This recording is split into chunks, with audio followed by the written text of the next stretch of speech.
Yo, what's up, guys? So, I was on Twitter, and yeah, I have a Twitter now. It's there on the screen, Nocturne Jesus. I guess I need to do an Instagram too, so when that's ready, you'll get it. But yeah, so I was on Twitter, and I saw that Variety had written an article about how the Nevermind baby was suing the band for CP and wants 150k from Dave and Chris and Courtney and the people who manage Kurt's estate, the photographer, your grandma, like everybody. He's suing the pants off everybody. And fun fact, the photographer was actually a friend of the kid's dad. So this dude Spencer Eldon, his dad had spoken to NPR in 2008 about how his son got to be on the album cover. But honestly, it just seems like, yeah, this is a photogenic baby, he gets to be on the album cover. Which is kind of funny because if they had other babies in the pool or whatever, it's kind of like, damn, why did you have to be the photogenic one? Because maybe we choose someone else and they wouldn't give us the bullshit that this guy's giving us now.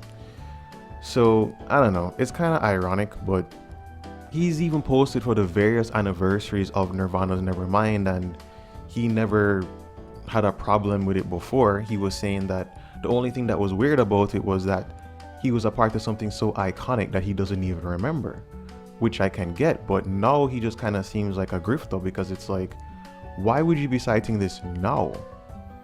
Yeah, I mean, people can change their mind, like, oh yes, I've now seen the light, I can see how this actually was a problem. But I really question how many people see this as a problem. It's been on shelves for years. It was released in 91. Like, who cares? No one cares about this. But it got me thinking, what are some other controversial album art? And can I arrange them in some sort of hierarchical listing of supremely gross to milquetoast? And in a way, I kind of wish I never asked that question, because I got the answer. And since misery loves company, it's a pleasure that you joined me here today. So there's a ton of these covers that we can't do them all, but if you like, we could do a part 2, provided that Susan doesn't bitch slap me. But yeah, so let's kick it off with the obvious, Nirvana's Nevermind. So I remember seeing this cover as a kid, and I genuinely wondered how the hell the record label and Nirvana got away with this. Was it Sub Pop? I want to say it's Sub Pop. But yeah, it was kind of weird. I thought that people would be up in arms. Oh, it's a baby's thing. Oh my god, I'm so mortified. I mean, I didn't think it was that big of a deal because it's a baby. But I guess some people might have thought that, but it's kind of like what Kurt was saying. Like, he was saying that the label didn't want to necessarily put it out, but he was like, okay, cool, but we'll put a sticker on the little kid's ding dong and then say, if this troubled you, you got problems. And then they were like, okay, let's not go down that road. Let's not like out a whole buttload of people and make them feel away. But yeah, so this is a picture of this kid, Spencer, swimming towards a digitally added dollar bill on a fishing line. Obviously it's a message on capitalism perverting the minds of the youth. And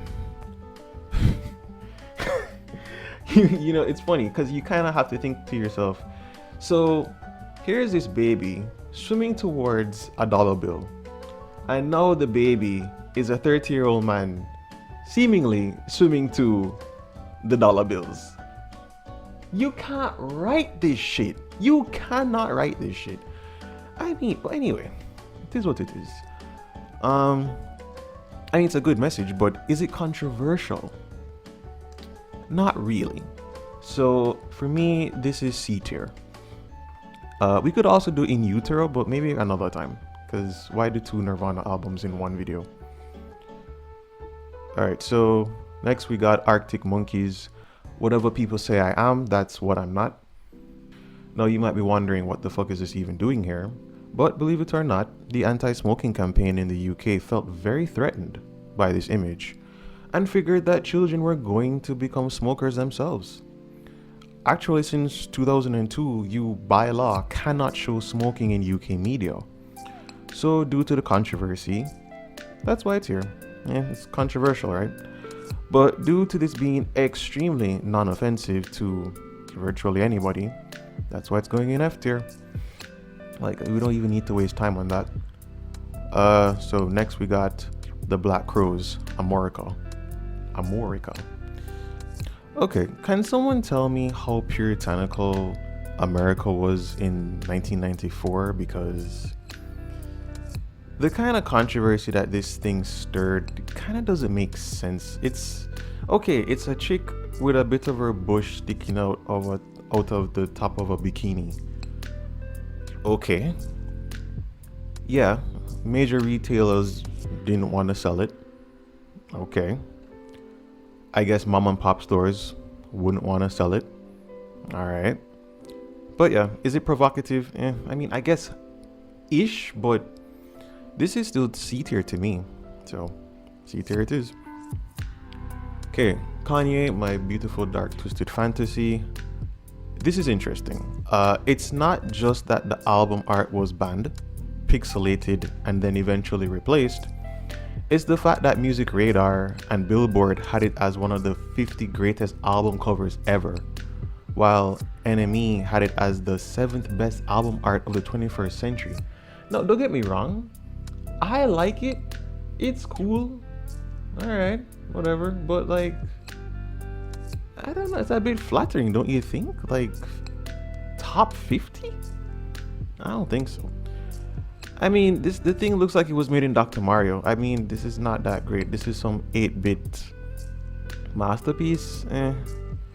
It's a guy, he's having sex, he's drinking a beer, and he kind of looks like the abominable snowman from that Windows 95 skiing game. You know what I'm talking about? I'll show you on the screen if you don't know what I'm talking about. But yeah, it kind of looks like that guy. But controversial? F tier, dude. I'm sorry. F tier for this. Okay. Blind Faith. Yeah, so this is the first entry that made me feel uncomfortable. It features a topless 11-year-old girl holding an airplane.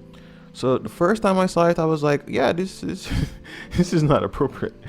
But I didn't really feel super weird about it. I was just like, I don't know, like this budding girl, you know, right on the cusp of womanhood. Yeah, I mean, she isn't doing anything sexual or anything like that, so it's like, you know, is it that big of a deal? Maybe not, you know. But it wasn't until I learned that people didn't like it because it was a picture of a girl holding an airplane, but the airplane kind of looked like a phallic object, and I was like, oh shit. Honestly, I didn't give that much attention to the plane or the spacecraft, whatever. And it's like, okay, you know what? I kind of get that. I kind of see how they might be reading into it a little bit, but I wasn't paying attention to it. And now that I am, it's like, this kind of looks away. I'm not gonna lie. Yeah, it's kind of phallic. But so the photographer had something to say about the whole concept. So he said, I could not get my hands on the image until out of the mist, a concept began to emerge. To symbolize the achievement of human creativity and its expression through technology, a spaceship was the material object. To carry this new spore into the universe, innocence would be the ideal bearer. A young girl, a girl as young as Shakespeare's Juliet. Juliet was 11? Fuck, I had no idea. The spaceship would be the fruit of the tree of knowledge, and the girl the fruit of the tree of life. If she were too old, it would be cheesecake, too young, and it would be nothing. The beginning of the transition from girl to woman, this is what I was after. That temporal point, that singular flare of radiant innocence. Wow. Okay, so honestly, if he was talking out of his ass, this is the benchmark of perfect shithousery, because I legit got what he was trying to say. I was like, okay, yeah. But it's hard to defend the plane, though. He didn't defend the plane. He did not defend the plane. And that's why this is still weird. I don't know. Plus, if you really want the innocence from the girl, does she have to be naked? Boobs exposed? S tier. S tier. Because this is... It's controversial. It is really controversial. You know, S for shithousery. 100%. Alright, so then we got Guns N' Roses, Appetite for Destruction, classic album, and classic album art with a lot of lore behind it. But to keep it brief, there was an artist by the name of Robert Williams, and he was a part of the punk rock scene in the late 60s. But he painted this scene in 1978 for a select few art connoisseurs, and he named it Appetite for Destruction. So Axel saw it on a postcard. What kind of postcard that is, I don't want to know, but he saw it on a postcard, got in touch with Williams, who agreed to let the still unknown Guns N' Roses use the image and the title for their album. And honestly, yeah, it's a pretty visceral picture. Even if by today's standards, it's not that provocative, it's got something to it. You know, this lady's here selling robot toys, and then the real robot abuses her to the pleasure of this dreadnought looking motherfucker that's just hanging up above. Yeah, it's pretty, I don't know, I like the art, even if it is, you know, violent. It is still quite captivating.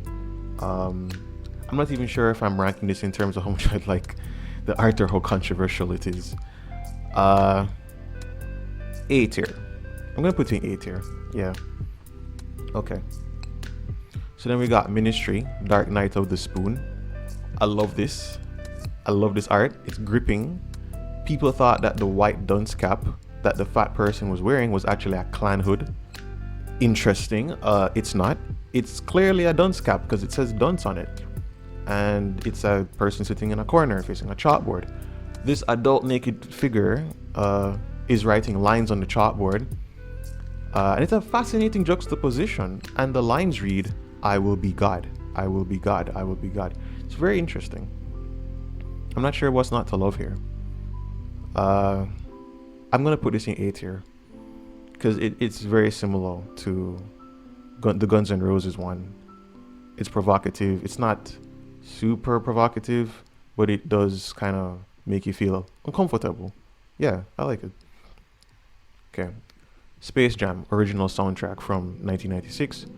So we got an anthropomorphic rabbit who thinks everyone he meets is a doctor, and a goat who historically didn't give a shit about anything other than being the best, but utterly sucked as a director of basketball operations. We have a bemused bunny who would cross-dress to lure his enemies into ruin without taking any regard to the people who actually take cross-dressing seriously. And a 6-time NBA champion, 6 times finals MVP, and should have been 6 times NBA MVP, regular season MVP. You see what 6s that was? Evil, evil, evil. And when you look at this fucking album art, if you want to call it art, the stare down of these two is far too intimidating, and personally I shit my pants every time I see it. So with that being said, I'm putting it in B tier. Okay, so next we got Black Flag, Family Man.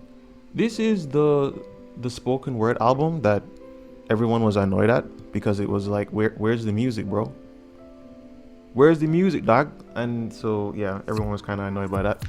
But then they got old though and re-listened to it and was like, oh shit, this is some real shit. Oh my god.